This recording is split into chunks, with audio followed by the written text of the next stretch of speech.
And we're back. I'm Professor Scott Plum with the Minnesota Sales Institute. And with me is Bill Hellkamp of Reach Development Systems. Who are you and what do you stand for? What is the exceptional and important value that you bring to the marketplace? The sales model is changing and customers are looking for more from their relationships with a company and its representatives, more depth and more trust. Can you give that to them? Let's find out. Put on your marketing caps as Scott and I discuss personal branding and much more on episode 442 of the Get in the Door podcast.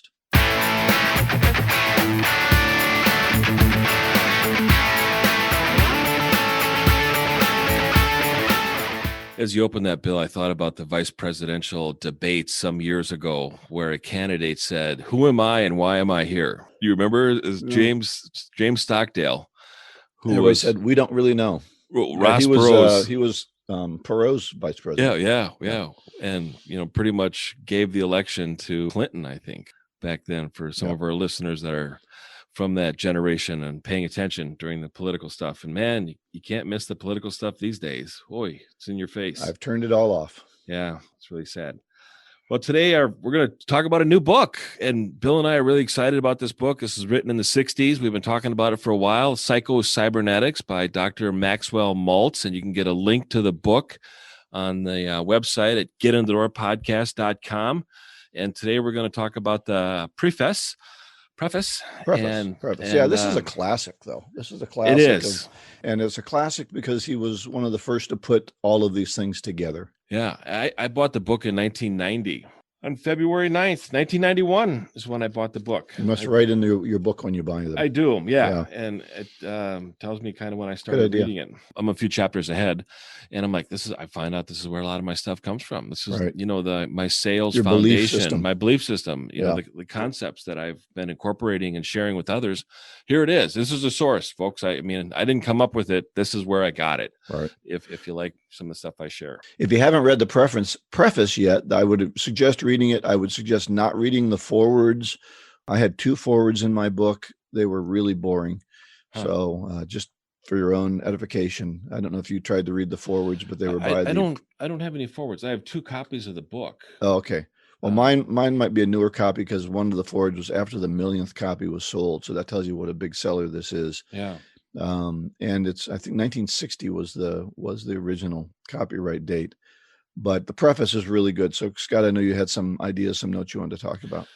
Yeah, it really, the book talks about self-image and really makes that the foundation of our belief system, and our beliefs obviously determine what actions and behaviors we adopt and implement. And then obviously we get the results from those. The self-image is the key to the human personality and the human behavior, and really putting both of them together is our self-image. And a self-image sets the boundaries of individual accomplishment. It defines what you can and cannot do, and if you expand the self-image, you can expand the area of the possible. And so if we don't have a good self-image, we don't believe we can accomplish things. I heard the saying, and I'm sure that it's in the book somewhere, is that we can never outperform a negative self-image. Yeah. Now, he came to these realizations because he's a plastic surgeon, or was a plastic surgeon. Mm-hmm. And he found that even though he helped people to look better who might have been disfigured, if they didn't change their internal vision of themselves to match this new external, they still didn't really get the benefits of it. And he would perform great, surgeries on changing somebody's look, and he said pretty much making them ugly to beautiful, and they never changed how they acted. They never still changed felt ugly. Yeah, their self-esteem. Yep. And one thing now we don't even have ugly anymore. So there is no normal and everything. Right. And in sales, we all hear about attitude and positive thinking. We all hear about that. That's just drilled into us all the time. And he brought up a great line, and he said, positive thinking does indeed work when it is consistent with an individual's self-image. It literally cannot work when it is inconsistent with the self-image until the self-image itself has been changed. And I've heard that called identity. What is your identity? Yeah. In marketing, I've followed J. Conrad Livingston, and he wrote Guerrilla Marketing, and he always talked about the difference between identity and image. Image is a false facade identity is a foundation and a reputation. And that's one of the things we're going to talk about today with the personal branding is your reputation and what do you want to be known for. And the identity that we have is a choice that we make. It's Right. thinking versus feeling, Right. and basing our outlook, our attitude, our self-image on a conscious intention of this is who I am. And if I believe that this is who I am, this is how I'm going to act, and this is what I'm going to do. And so when we talk about, as you said, talk about personal branding, if I can't think of anything where I'm unique or special in the marketplace, maybe I have an identity problem. Right. Right. I mean, if that's a hard question for me, maybe I don't know who I am. Maybe my self-image does need to be adjusted. Mm-hmm. I'm excited to see, he does have a quote in here I want to say under how to make this book work for you. And I think this really ties into what you and I have talked about in the past. Mm-hmm. He says, this book has been designed not merely to be read, but to be experienced. Oh, and what he's talking about is don't read these books with us and never change what you do. You've got to take an idea out into the marketplace and try it out. We talk about intentionality, and it is really the key to growth and change. One of my notes that I wrote is experimental and clinical psychologists have proved beyond a shadow of a doubt that the human nervous system cannot be defined between an actual experience and an experience imagined vividly in detail. So it cannot define the difference between the two. And one of the things that we're going to read about later and share is role playing. And when he builds up role playing, I'm like, there's a secret that's going to double your income. And he says, and the answer is role playing. And I just busted up laughing. Because salespeople always Scott and I have done enough training to know that whenever we talk about role playing, the audience groans. But the funny thing is when it's all done and they say, what's the most effective thing that we did in this whole training program? Oh, role play. Role play will be mentioned. So good. So I'm looking forward to reading this book in detail. And I don't want to talk too much about it today because we do have a listener question that I want to get to and have the time for. So our book giveaway today, Breaking the Rules, 111 Tips of Selling Value in an Era of Procurement. It's easy for you to say. Yeah. You have to break it down. Procurement. It's like compartmentalize. I think, that's always one that I have a trouble with. So, rolled off. All right, who's the winner? Who's the winner? Amanda Disney. Thanks for no relation to Walt, I don't think. I don't think so. Could be a distant relative, but all right. I think she's out west somewhere. So congratulations, Amanda. Thanks for listening. We got a question from a listener. And I'll go through the question and then Bill and I will chat a little bit about the situation.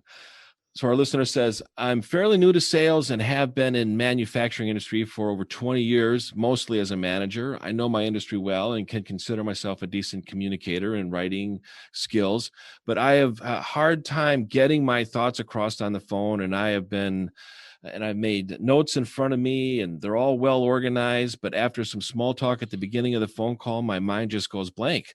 Silence follows and a stutter for a few moments, and then I finally get past it. The person on the other line must think that I'm an idiot, and I wonder if I'm the only one who deals with this, and I'm curious what you and Bill have to say about that. Thankfully, I don't spend too much time on the phone and spend most of my time maintaining accounts and keeping things moving along via email. So any initial thoughts, Bill, on that situation?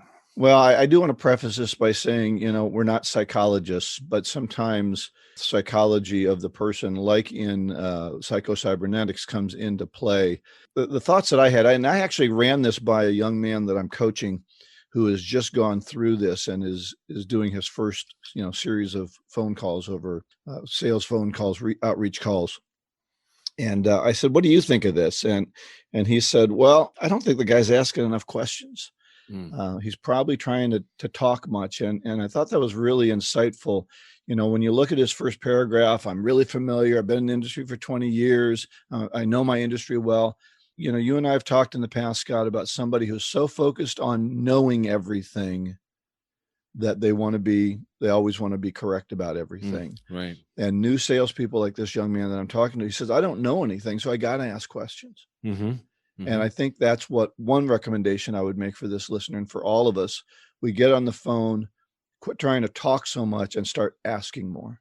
Yeah. Yeah. You don't have to impress them. You have to engage them. I mean, realistically, an incoming call, if the marketing is done correctly and you're attracting a perfect fit, you should close about 80% of those deals. And, Yeah. and I know some people might disagree with me, but again, there's some contingencies that go along with that statement. Too often we're taught to be a problem solver instead of being a problem finder. Yeah. And I'm always curious when somebody calls me, and I always ask, I'm happy if anybody wants to test me on that. If you call me and say I've got a problem. Yeah. I don't know. I don't get the feeling whether this is outbound calls or whether he's just, getting a call from somebody. Sure. So, But I'm just using an example. The inbound call is is easier than an outbound call. Okay. So my question always is, what made you decide to call today? Yeah. How did you find me? A question. Yeah. And I want to find out what was the motivation for them to pick up the phone and call me. And if I can concentrate on that, I can uncover what they want in their life, what they want in their business, because there's a desire to change with action that they've taken. Now, if they're not incoming, then I need to create 3 scenarios that they can relate to that show I'm familiar with their industry, or I'm familiar with the situation that they're in, their role, their obligations that they have. And then I can ask, can you relate to any of those? And then if they pick one of them, I go, well, tell me more about that. How long has it been a problem? What have you done to try to fix it, et cetera? Right. And really find out more about the problem, and then find out about the process, and then find out about the people that are so involved. Maybe the way he's organizing himself is more factual and not enough on questions and scenarios. Well, I think there might be an obligation that the prospect's going to drive the conversation. Okay. When in reality, the salesperson has to lead the conversation. Okay. The second thought I had was that maybe this person is too focused on themselves, and which I think is normal for new salespeople. It's me. I don't want to look stupid. I want to be right about everything. And am I going to make a mistake? Am I going to do something dumb? Instead of focusing on the prospect, get curious. We talked about this before. Get curious, get interested. What do they need? How can I help them? What can I do? Quit thinking about yourself and start focusing on the others, and getting that off you might get rid of that mind going blank. Silence follows, and a stutter for a few moments. So as this happens, debrief after every call in situation where this happens and go, what would I do different? And write it out, because if we don't write it out, we won't remember it. And when we don't debrief, we're going to repeat the same mistakes that we made in the past. And it's not living with regret. It's living with a growth mindset that says, I'm going to do things differently in the future based on this experience. And I want to relive this experience. So we're incorporating a little bit of the psychocybernetic stuff in it. Yep. And reliving that experience. And if we do it in an imagination, our mind doesn't know the difference between a real call and an imaginary call. And then we start. I would be careful not to get too many notes, though. I think you can get, I've seen people with pages of notes, and they're trying to look up what's the right answer that I'm going to put here, and what's this and that. And so they try to scenarioize everything. And again, with this young man, I said, what does he need to do? What does this person need to do? And my coaching client said, you got to screw up a lot. You got to go out there and do it and do it and do it until you have enough experience to know what you're doing. So don't take your first 2, 5, 10, 15 phone calls and say, that's how bad I am. Scott said, look for ways to get better, to improve. Don't over-organize yourself. Go in and start to experience. Go through, try to get more done. And I'm concerned when this person says, thankfully, I don't need to spend too much time on the phone. Well, maybe that's your problem. So this is a weird thing for you, and you're never going to get better at it until you decide to spend more time on the phone and quit spending so much time on email. Right. That's good advice. This segment has been brought to you by the Jumpstart Sales Coaching Program, presented by the host of Get In The Door podcast. Business is heating up, and now is the time to get back on the selling track. While others wait for the market to improve, prospects and opportunities await you now. Perhaps you want to be more productive on your prospecting, or you'd like to increase your closing percentage. Maybe having meetings online is not as comfortable as being in person. Sales reps are telling us they need some honest accountability and skill development to rise above the competition. Whatever your reason, this is the perfect time to engage with an experienced sales coach. That is why the host of Get In The Door podcast, Professor Scott Plum and Bill Hellkamp, have developed the Jumpstart Sales Coaching Program. For only $495, you can receive personal coaching from the same sales professionals you enjoy on this podcast. It all starts with a discussion to give us your insights into your specific goals, challenges, needs, and motivation. After your 1-hour online session to jumpstart your coaching process, you will receive 5 more half-hour individual coaching sessions to enable you to make improvements over time and create new habits. Most salespeople make their money back with just one sale. Go to getinthedoorpodcast.com to contact Bill or Scott about the Jumpstart Sales Coaching Program. Do you believe you deserve better results? Now is the time to invest in yourself and invest in your future. Well, our key topic today is personal branding. I think last week I said personal marketing. We changed to personal branding. So you're still on track if that's what you are looking for. So I guess the first question is, what do we mean by personal branding? And a couple of ways I would answer that. One would be, what's the picture they get if they Google your name? So if you've ever Googled your own name and started to look at how you're referenced and what people see about you, then that's part of your personal branding, whether you mean it to be or not. And then the second thing to look at is really, how do people see you as a professional in your field? Are you kind? Are you thoughtful? Are you customer centric? Are you knowledgeable? Are you aware?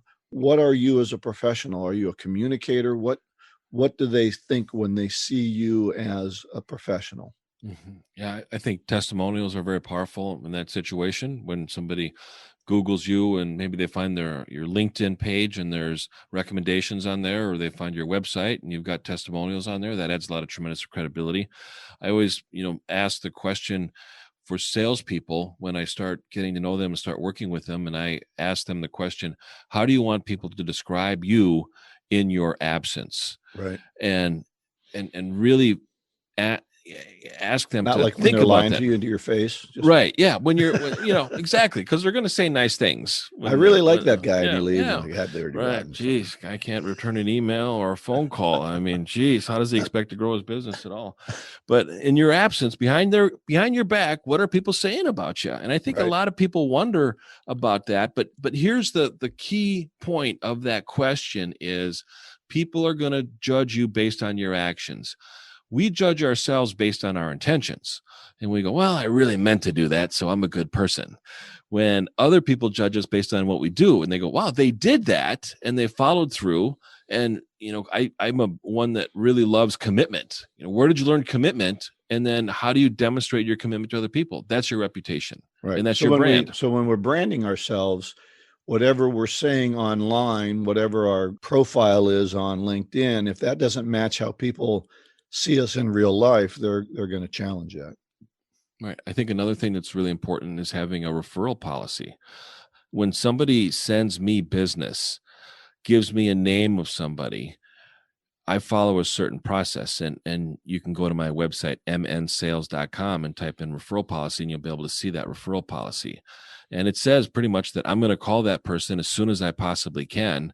And I'm going to report back to the person who gave me their name as soon as I have a conversation with them about what happened. But I'm going to be taking action and letting the other person know what happened. So why should you do personal branding? Well, you want to break through that normal marketing clutter that's out there and hopefully become a magnet to new clients, right? It's a lot easier. Scott talked earlier about 80% closure rate if people call you, which I agree with. So if you can get people calling you about your product or service versus you reaching out, they've already made a partial decision. Now you have to screw it up. That's the 20%. Yeah. But if you don't screw it up, they're probably going to go with you as long as you fit within what they really need. So you can become that magnet, and you can also increase the value of your product or service because of what you bring to the marketplace in addition. So you get the value proposition to be much more effective if you can personally brand yourself in a positive way. Bill, there's one thing that I've heard salespeople really strive to do is they want to be known to be informational. They want to educate their prospects. And they, I say, I'm getting the feeling you disagree with this. By the way, I do. Yeah. They want to be the answer booth.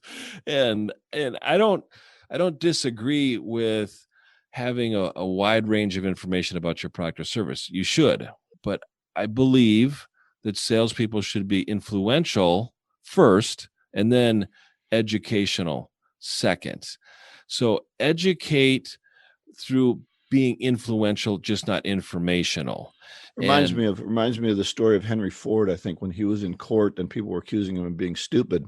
So they asked him a bunch of informational questions, and he said, I don't have time for that. I have people that I can go to give me that. He said, I know how to build a business. They said, what would you pay for somebody who could answer those questions? He said, well, no more than I'd pay for a set of encyclopedias. Right. Yeah. Great so example. That's not the value. And now we have the Google. Heck, I can find out anything I want almost. Right. Maybe it's not true just because it's online, but think about conversations you have with your friends and you all say, well, let's look that up. Mm-hmm. That's what it's worth. Yeah. Right. But somebody who can integrate that information, as you say, and become an influencer, that's somebody who's breaking through that normal marketing clutter. Right. And I tell students or anybody that's in a class, I say, when people are asking you questions, you're not being tested. You're not in school anymore. They're not asking you questions to see if you know it or not. They're asking you questions to demonstrate their motives and what they're most interested in. So respond accordingly. That is going to work with them to give them the desired outcome that they want based on the questions that they ask. So reply being influential and taking them in a direction that they want to go, and they're telling you where they want to go based on the questions they're asking. The same those thing questions are indicators to you. They're not just, let me answer that, and if I answer enough of those, the deal will go through. Yeah, and it's the same way that salespeople ask questions. You're leading the prospect to a certain area that you're taking them. And hopefully it's the same area that they want to go, so they follow you with those, answering the questions. Well, and those questions, the answers indicate not only that you know the solution, but you can enact that solution and make it more of a value for that prospect. Mm-hmm. And I think all of this contributes to a personal brand, a personal reputation in the marketplace. Yeah, well, I don't want to confuse just reputation and brand, because branding says I'm doing something out in the marketplace to proactively create my brand. So if people look me up online, they're not going to see Bill fulfills his commitments unless somebody has written that down. So we've got to go out and start to create these things to make them happen in the marketplace, in the online profiling, as you said, the referrals on LinkedIn, the testimonials that we can put out there. Just knowing that isn't good enough. It has to be something that people can look it up and do something. So what are the key elements of this branding that we want to do? Well, first of all, you want to, like your value proposition, you want to become unique. How can you do it differently than everyone else who does what you do, right? What's the unique value that you have? What's the meaningful value, right? So how is that uniqueness important to others? So, the fact that I have 3 eyes might be unique, but it doesn't necessarily provide value unless one's in the back of my head, right? So what is that value? And then is it consistent? And this is what you're talking about. And I think this is so true. And this is really hard to say unless you're getting it from other people. And that is, the value you provide is unwavering. It's dependable over time. And that's what people are looking for. I don't need somebody who is good sometimes or is thoughtful sometimes. I want somebody who's, when I use them, they're going to give me that same value that they're getting out in the marketplace. So how can we get those things expressed out there, mostly online, because that's where people look things up now. That's that new source of information. So some of those things that we want to do, obviously social media is important. What is the social media? Mine is LinkedIn. I don't know what you use other than that, Scott. LinkedIn. Some people like Twitter. I think Twitter has become a vast wasteland of negativity. I don't see the value in it, but other people do, and that's good. Facebook, people might see a value in Facebook as well. And I'm thinking about doing some more stuff in Facebook from a business standpoint. But I think you should write articles. I read articles on LinkedIn all the time. Get involved in groups and answer questions. And then maybe lead a professional association or be on the board of a professional association of some kind. Totally agree. I think that's making a public commitment to the profession that you're in, is when you're involved in the association. And then you want to develop a level of expertise. You want to be seen not just as the run-of-the-mill seller out there, but that you bring an expertise to the marketplace. So, do you give presentations now? It's a little different now in that, we're not having the kind of seminars and shows that we're having, but Scott and I are involved in a couple of different organizations, Professional Sales Association and the Sales and Marketing Sales and Marketing Executives. Association. Yep. No, that's right. So we're involved in those associations. We're always looking for speakers, people who can bring an expertise about the sales or marketing business to that. And so can you give a presentation to a board, to an organization, to a client sometimes? Just standing up, this is what we learned in the last book, Beyond Selling Value, right? When you can stand up and give a presentation, you gain a certain level of authority or expertise that sitting down and just having a chat doesn't give you. So true. And doing a presentation is going to cost some preparation. And when you prepare for something, you're going to learn more about it. You're going to become more confident in it. Just like writing something down every single day and doing a blog or doing some kind of a journal where you're writing something and you're becoming more proficient in it. And it's creating some of that inspired friction in your mind that you end up creating more discovery of a certain topic and create more wonder in it. And with that, becomes more information, and then you become more unique too.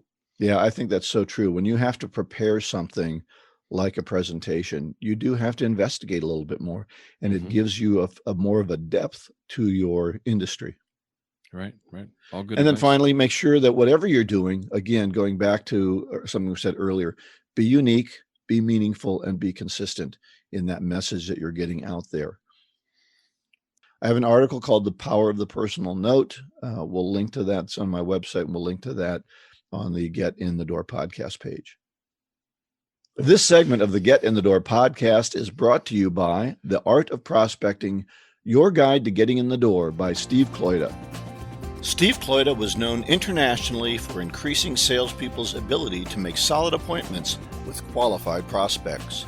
You too can learn this essential skill by ordering a copy of his superb book, The Art of Prospecting, Your Guide to Getting in the Door.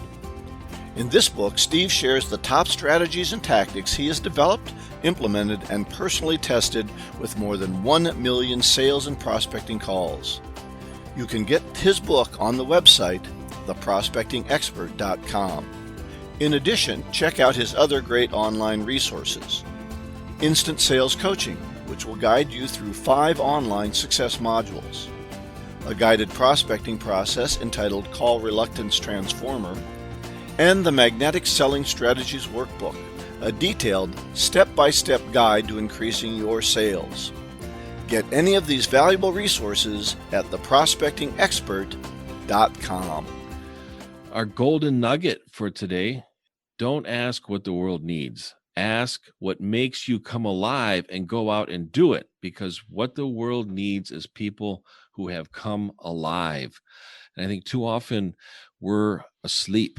We are just not connected. We are not on. We go through the day and we're not living the day like we want to. And this author is Howard Thurman. And I learned about this quote from my favorite author. One of my favorite authors is Sam Keen, who wrote the book Fire in the Belly. Okay, well, I'm going to take a little bit of a counterpoint on your quote this time. Okay. I would advise people to want to take a look at Mike Rowe's video called Don't Follow Your Passion. It's on PragerU. Very interesting video. And what he talks about is to say, follow opportunity and then learn to be passionate about the value you bring. And where I see the challenge with this follow your passion stuff is I see a lot of sociology and psychology majors who followed their passion working at Starbucks as a barista, which means counterperson, right? In Italian, I think. And, they're saying, Larry, your coffee is up with their passion.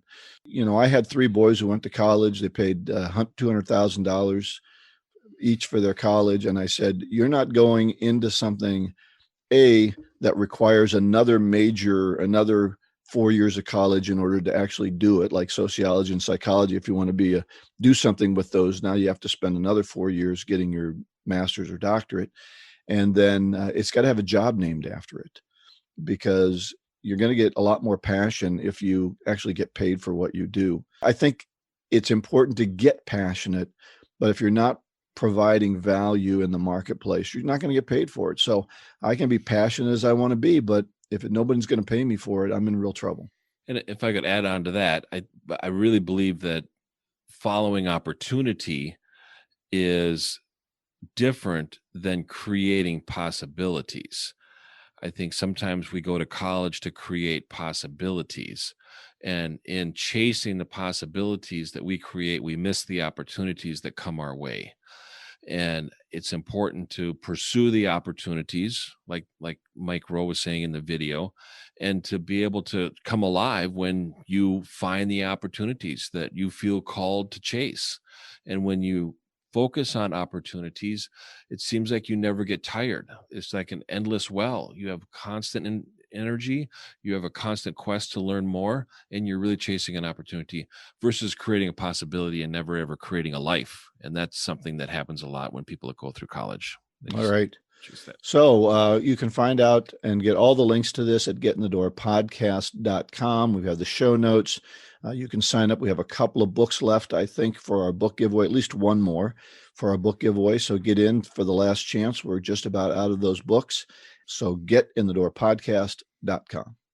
So next week, we're going to cover Chapter 1 of Psycho-Cybernetics by Dr. Maxwell Maltz. The title is The Self-Image, Your Key to a Better Life. And the topic will be creating a strong value proposition. Go out and get better one skill at a time. Joyful selling.